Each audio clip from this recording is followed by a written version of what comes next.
The church community holds a set of values, but are the values we hold really the same as God's? What does God tell us is most important to Him? Welcome to Word for the Week, Season 3, Episode 15. Join us as we discuss the values of God in the parable of the laborers, Matthew 20, 1 through 16. Matthew 20, 1 through 16. For the kingdom of heaven is like a landowner who went out early in the morning to hire workers for his vineyard. He agreed to pay them a denarius for the day and sent them into his vineyard. About 9 in the morning he went out and saw others standing in the marketplace doing nothing. He told them, "You also go and work in my vineyard, and I will pay you whatever is right." So they went. He went out again about noon and at about 3 in the afternoon and did the same thing. About 5 in the afternoon, he went out and found still others standing around. He asked them, "Why have you been standing here all day long doing nothing?" "Because no one has hired us," they answered. He said to them, "You also go and work in my vineyard." When evening came, the owner of the vineyard said to his foreman, "Call the workers and pay them their wages, beginning with the last ones hired and going on to the first." The workers who were hired about 5 in the afternoon came and each received a denarius. So when those came who were hired first, they expected to receive more, but each one of them also received a denarius. When they received it, they began to grumble against the landowner. "Those who were hired last worked only 1 hour," they said, "and you have made them equal to us, who have borne the burden of the work and the heat of the day."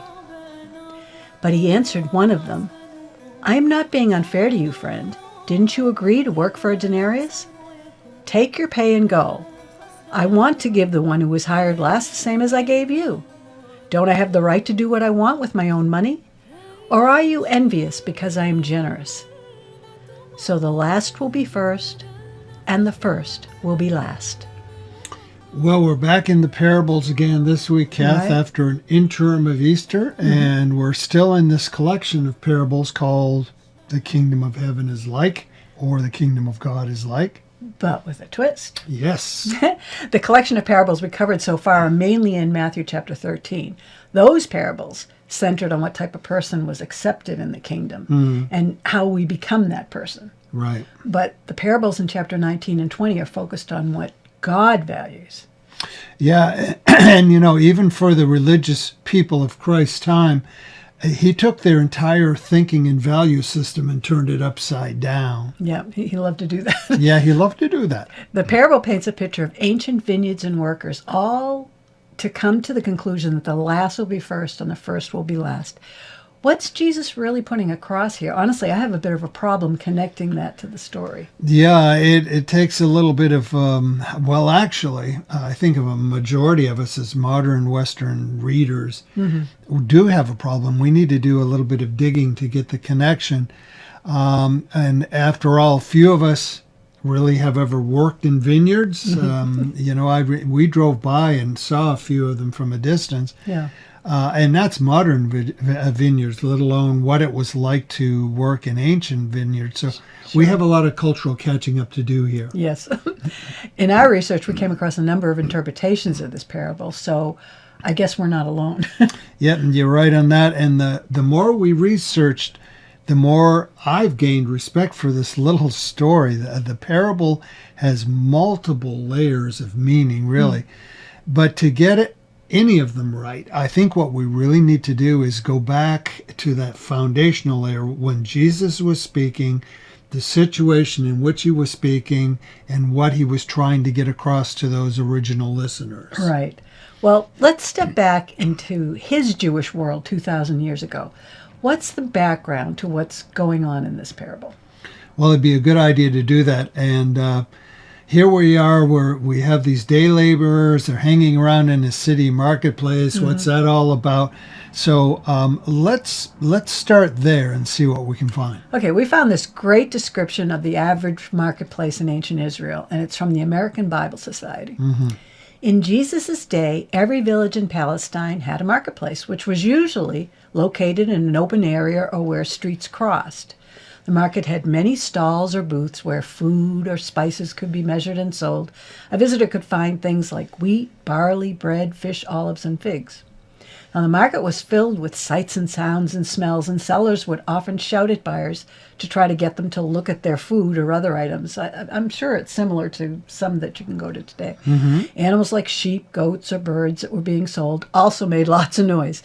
The smell of animals cooking food and spices filled the air. As Jesus' story about the man who went to the market to hire workers for his vineyard shows, Matthew 21 through 16, the market was also a place where people might meet to talk or just spend some time.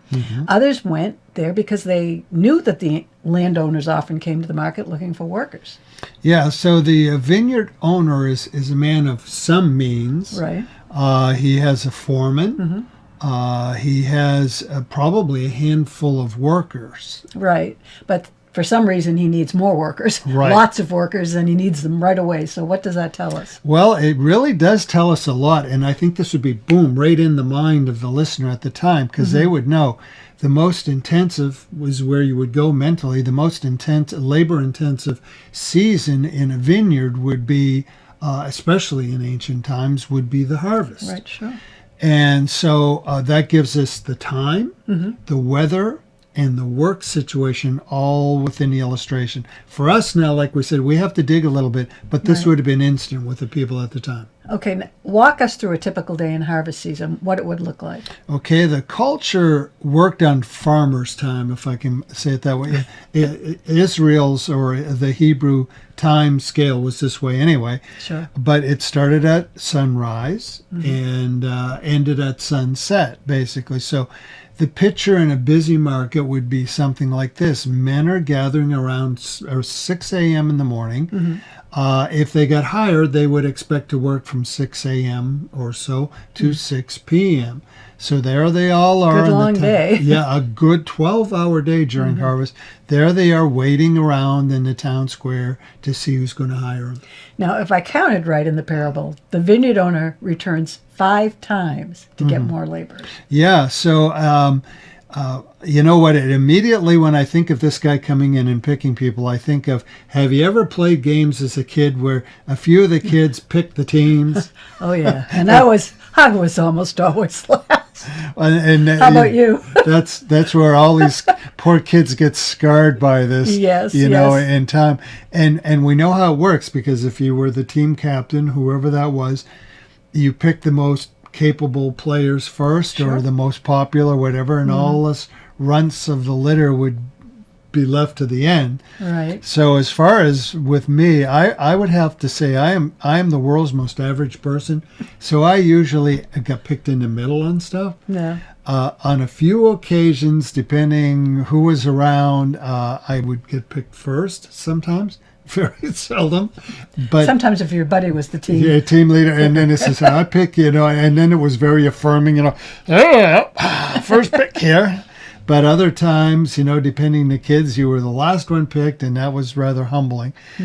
But that's a game. These guys, this was real life. This was everyday to life them, for them. yeah. So you'd have all these workers showing up at 6 a.m. We'll keep that in mind, because in the parable they're asked, they said, why have you been here all day long? So you have a group of varying capable people. It wouldn't surprise us if you were hiring, you would hire the strongest and the most capable first, or maybe a relative, but some popularity and a little bit. And then if you were anyone else, you would just have to wait and hope for the best to come along. Who were these laborers anyway? Yeah, that's a really good question. Who are these? And the quick answer is they were the bottom echelon of society. They were freed slaves. They were the poor who were just etching out a living any way they could. And in that day in the land of Judah, it was a world center for wine. So the importance or the opportunity of getting hired for a grape harvest or whatever, that was one of the biggest opportunities for employment. Their wine went all over the Roman Empire. Well, Okay, so this landowner comes at 6 a.m. and he drafts the first pick of workers and they settle on a wage, Right. a denarius. Was that a fair wage? Well, it's interesting. Rabbinical teaching actually comes into this a bit. A denarius, by definition, was the average day wage, which was calculated this way. It was the amount they calculated for daily sustenance, just to get by for the day, Right. plus a third. Plus a third. Well, when you consider a laborer would be trying to feed his family and keep a roof over their head, this doesn't sound like a whole lot. No, we talk about it today, but this is the original living paycheck to paycheck, if you will. And what's worse, there were no unions. There was very little government oversight. There was some oversight from the religious authority. So it was very easy for the landowners to stiff their workers take advantage of them, and take yeah. advantage. So much so that, in fact, the rabbis themselves, in the rabbinical teachings that they put out, and these were seen as at least quasi-laws that people followed, they condemned the practice of robbing from your workers. So it must have been common enough that they actually wrote laws in. Wow. So, in effect, a denarius was kind of a fair and expected wage then. That's a good way to look at it. I wouldn't say minimum wage because I think they would haggle down to whatever they could. Yeah. I think this was, according to the rabbis, according to your own religion, this is a fair wage. This is an expected wage. Right. And so that's what we have. That starts us off. There's the first setup in the parable is this landowner comes. He offers the men the expected and fair wage right off the bat. So it's a legitimate arrangement. Right. Okay, now we're into the working day. What does that look like? Okay, the vineyards generally, I don't know if it's irrigated. I'm no expert in this, but they seem to be built on slopes. There's a lot of terraced grape vineyards. Even the ones I've seen here in the States are that way. Too bad we didn't have a vineyard expert where they could explain to us. But that's what they tend to do. So the workers would be picking and then hauling in carts their picked grapes. And keep in mind, all of this is happening up and down a hill, so there's extra work there. If we looked at modern machinery, if you want to get a sense of this, if you look at the modern machinery involved in what it takes to run a vineyard and winery, there's a lot of equipment. So imagine that being all done by hand. The labor intensiveness of it must have just been incredible. For those of you watching, here's a chart of when produce is harvested in Israel today. And judging by Jewish festivals, it's fair to assume that it was the same in Jesus' time. So what would the working conditions be like? Yeah, there we go, getting a deeper look into this. We can see that from the chart that was brought up with you is grapes are a summer harvest. June at the very earliest, probably early September, I would say, is the latest. The highs in the summer temperatures, now Israel's like anywhere else, depending where you are. So between Tel Aviv and, say, Jerusalem, the mid 80s to the mid 90s would be the usual high. If you were off towards Masada, it could be as high as 110 degrees. 12-hour day. Now, most of the vineyards are said to be between Tel Aviv and Jerusalem, so a little better there. But if you look at a map, you can see there are vineyards everywhere in Israel. The average rainfall was down, as you don't see this often, 0. 0. So, and that was actually a good thing, believe it or not. They'd want to see that because apparently when the grapes become ready for full fruit, that there's a lot of diseases. A lot of fungus, I think. With a moisture laden atmosphere coming very quickly. So in short, there's an optimum time to harvest the grapes at their peak, and that weather is hot and dry. Yeah, so it's hard to believe, it's hot and dry, let's go to work. But there right. they go. So those are the conditions. So this lets us know the parable is realistic. in this way, and a landowner is scrambling for all the work he can get. It's peak season. He's grabbing all the laborers he can while the window of opportunity is at its greatest. What would the volume of harvest be? Like how much did they? This is interesting, and you and I actually had the first impression when I looked up. Historians say that a respectable vineyard would be about 5 acres. And I thought, like you did, you were saying, well, one time you lived on kind of a farm area and you had 5 acres. You said, well, it's not that much. True, I mean, in open land, but the acreage, that 5 acres can hold 5,500 vines. Now, just to get perspective on that, one of the other, in our research of things, I found a couple who, they do a travel blog, they go everywhere. And one of the things they did, they harvested grapes in Italy.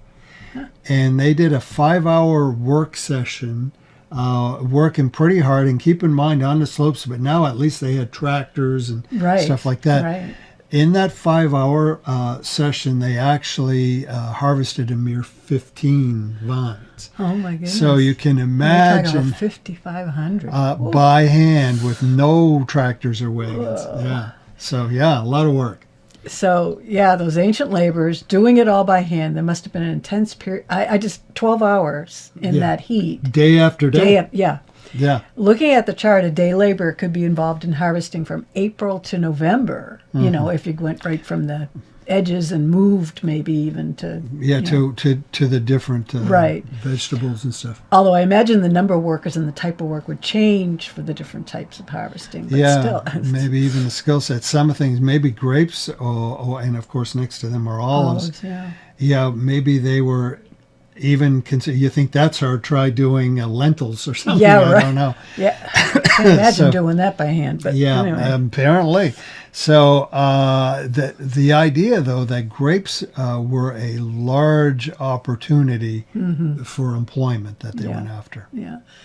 Okay, I think we're getting the picture. A landowner at harvest is returning all day to get more and more laborers. Right. And those workers who are less and less desirable are picked later and later in the day. The runts of the team. Yeah. So now the lessons begin. I just can imagine these folks that maybe they're older or handicapped or something, and they're waiting hour after hour in the hot sun, was just waiting for somebody to pick them. And I mean, can you imagine going out at 6 a.m. every morning, figuring that I better be there, and then day after day, and maybe you get picked later in the day. Yeah.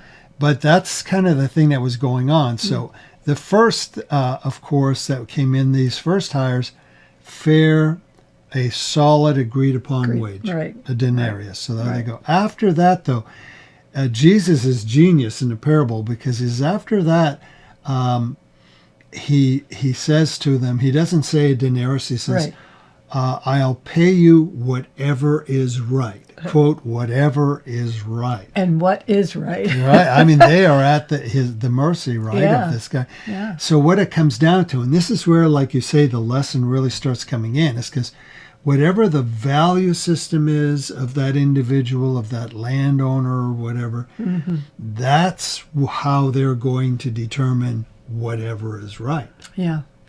So the landowner does a few things that seem strange, even especially to us, unfair, at least as we tend to see them. But the last workers get paid first, leaving those who work the longest to wait the longest. And of course, that's no accident. Jesus is pointing out the way we tend to see things. Right. And the first aspect in here is that I think that the landowner does it. If you wanted to try and explain it to yourself why he did this first last or last first or whatever, one thing is the first hired know what they're getting. So, but nobody knows what all these other guys are getting. So one thing is making it entirely above board. Everybody's going to know what everybody got paid. Right.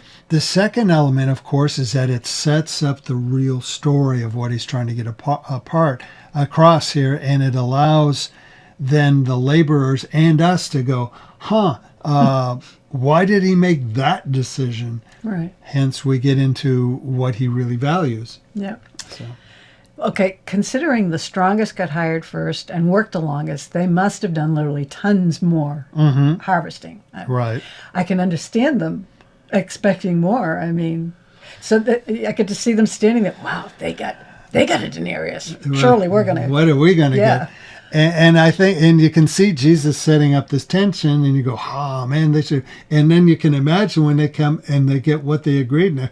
Huh? What? Yeah. I thought you were being this super kind guy. Right. Especially by this point for us, we had to research, but everybody who was hearing this was understanding how serious the work. We would be in the camp of the grumbling Right. workers, really, and there is that. We know how hard they must have worked. We know the conditions. And when they say, like, we worked in the heat of the day, we know they worked in the heat of the day. Right. As a matter of fact, those rabbinical laws we were talking about, there was actually clauses in there about if your worker gets sunstroke. So all of this stuff, this is talking about some seriously hard labor. Yeah. So to see some guy work an hour and get the same wage, we go, what? Oh, wow. Yeah. Well, they got exactly what was mutually agreed upon. I mean, that's... that's and it fits in our capitalist system, our way of thinking. We put outcome or, work equals the wage. Right. Well, at least in theory, because we all know that doesn't always hold up either. Right. But now Jesus has forced us to step back and say something. The first is to ask ourselves something. Did the workers, those first workers who got the same, worked all day long, did they get what they were promised? Were they robbed of any wages? No, they got what was... Yeah. It was, and we made a point in understanding that they got the legitimate wage as well. That was going there. So it was the landowner was completely legit in what he did. Yeah, but it still seems unfair when compared to those who not only didn't work the whole day, but some who came only for an hour. Yeah, got the same wage. Yeah, and as you look at it, and they would have had to think about it as much as us today, because here's where we do what our values are really starts to kick in. Now, the late workers, we already know this. The late workers, the second, third, and even the fifth tier of workers, we're talking the bottom shelf. And you say, okay, you asked earlier, who are these people? And as we looked at these layers, well, the final people, can you imagine who was left standing there by the fifth tier? The ones, they were ready. It was an hour left, but somehow they're still there waiting. Yeah. That's enough to bring a tear to your eye. What kind of people they must have been? Maybe the oldest, the crippled, the truly desperate. Right. And they were, and day after day, they just stood there and just hoped.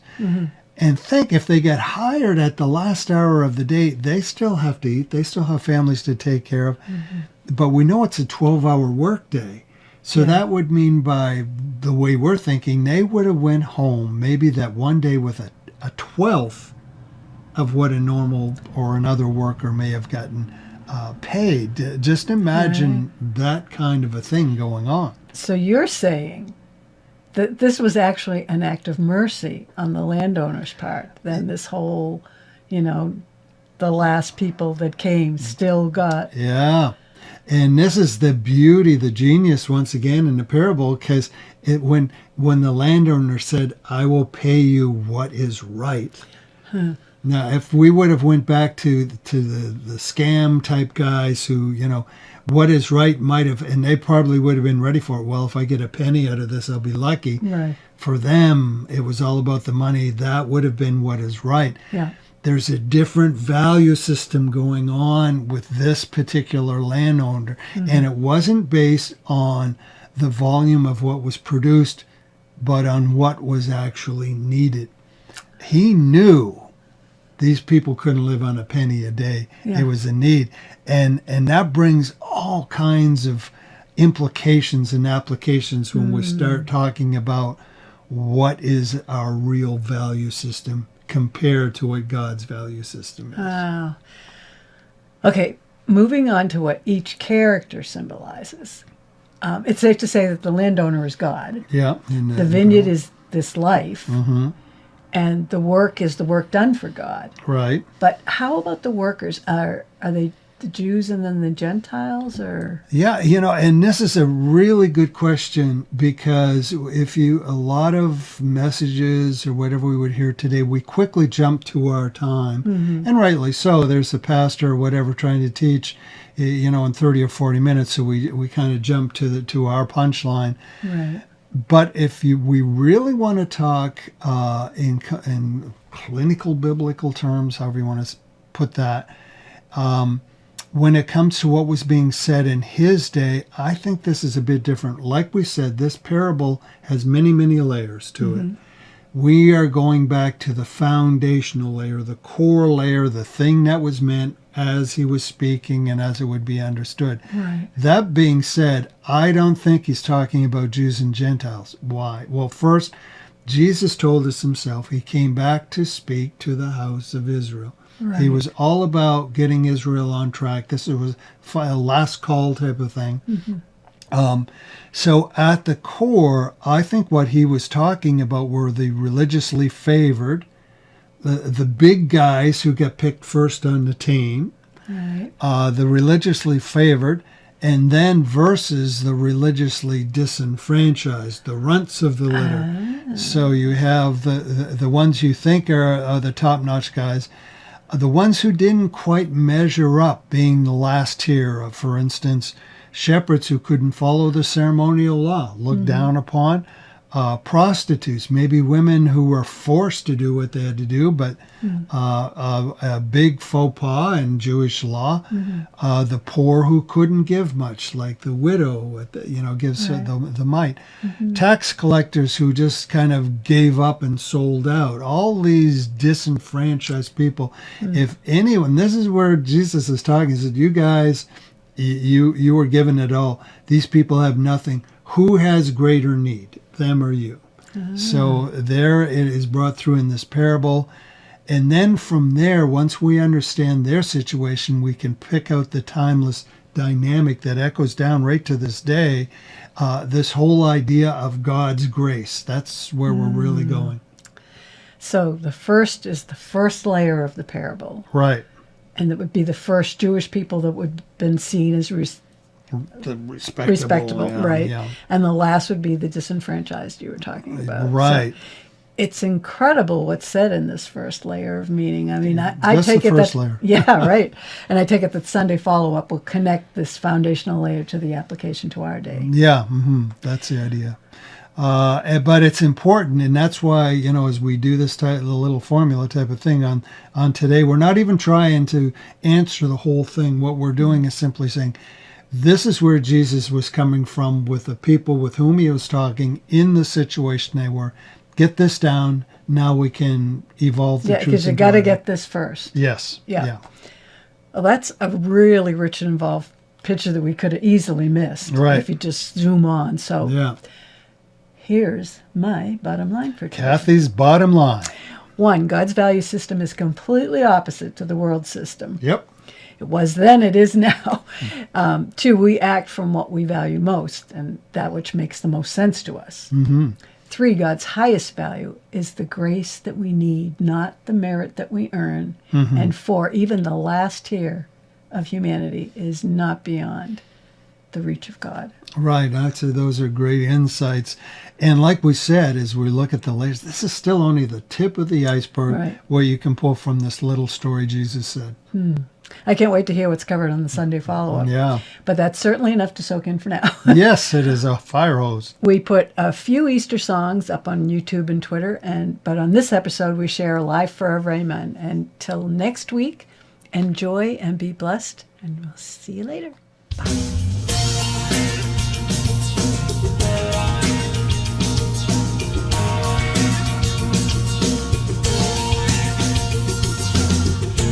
Let the children sing a song of liberation. The God of our salvation set us free.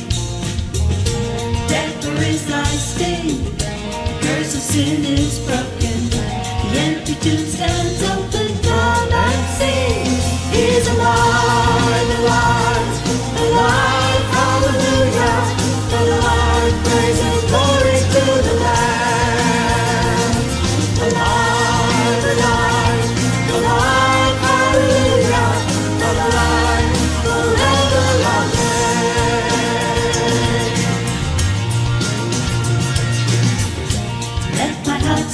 now. The Christ, the one and only, so powerful and holy, rescued me.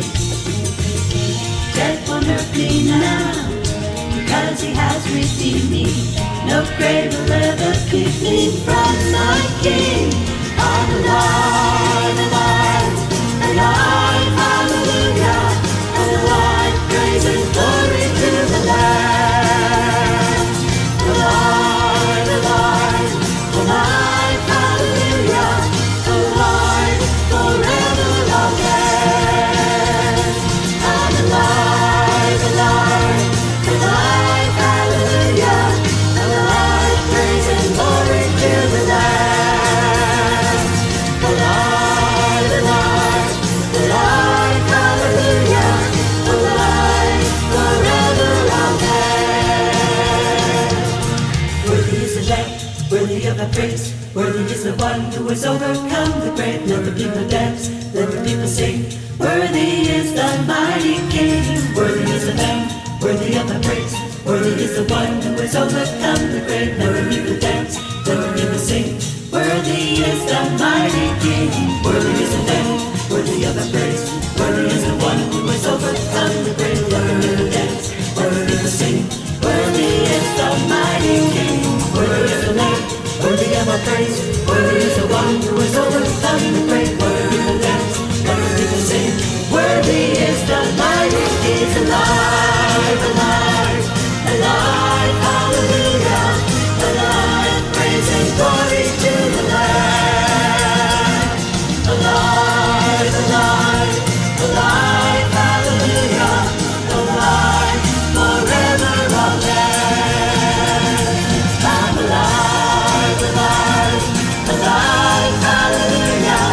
Alive, praise and glory to the Lamb. Alive, alive, alive, hallelujah. Alive, forever, amen.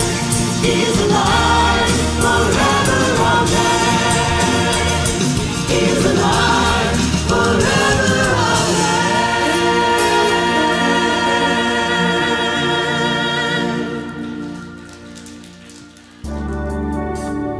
You can watch Word for the Week at canancommunity.org. You can also catch our live stream on Canaan Community's Facebook, YouTube, or your favorite podcast app.